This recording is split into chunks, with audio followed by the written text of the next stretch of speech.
A strange and grisly discovery. This case was bizarre, to say the least, from the get-go. Investigators are on the grounds of a Lake County, Florida home after a call for a welfare check. Told the deputies to leave her property, and then about a month later, we showed up with a search warrant. She is Laurie Shaver, a work-from-home mom now turned convicted husband killer. And that's when the remains were discovered underneath that concrete slab. It took over 3 years, but Laurie's husband, Michael Shaver, a mechanic who had mysteriously disappeared, would finally be found in his own backyard under a shoddy concrete slab described as a fire pit, put there by his own wife.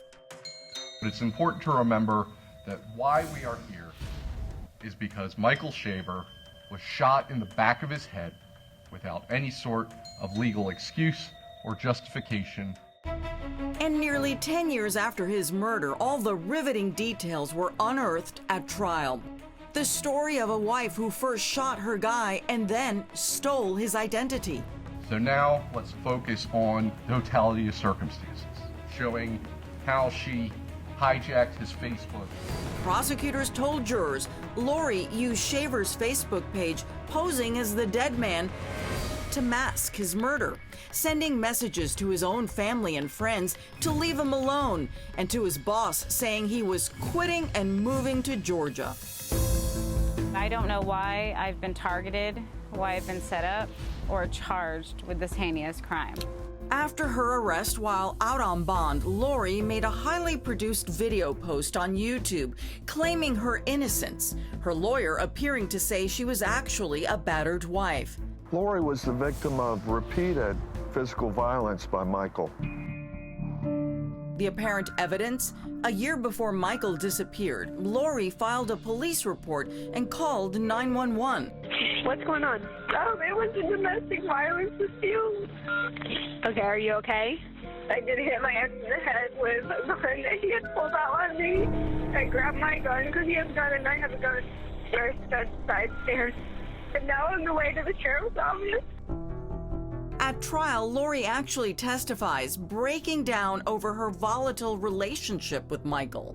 I'm saying, okay, we can work it out. He told me not this time. Was he upset about anything in particular that you're aware of? Yes, he found out I had gotten pregnant. Laurie claimed it was her then 7-year-old daughter who pulled the trigger to protect her mom from being attacked by Michael. The now 15-year-old Isabel Shaver, whose face was not shown, tried to take the fall. I shot him. Did you feel when you fired that shot that that had to be done or he would have killed your mother? Yes. Firm on that? I'm firm on that. As if a 7-year-old could shoot and kill a grown man, dig a ditch, bury his body, and then cover it with concrete. It didn't make any sense at all.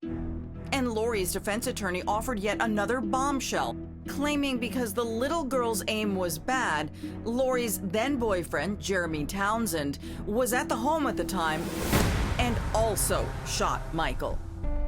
He came in and he took the gun from me and then he shot him again. You'll have to assess, was there a right of self-defense? If so, no crime has occurred. But prosecutors insist they nabbed the real killer. Madam Clerk, please publish the verdict. The jury agreed. The defendant is guilty of second-degree murder. Michael's family says it was a long time coming.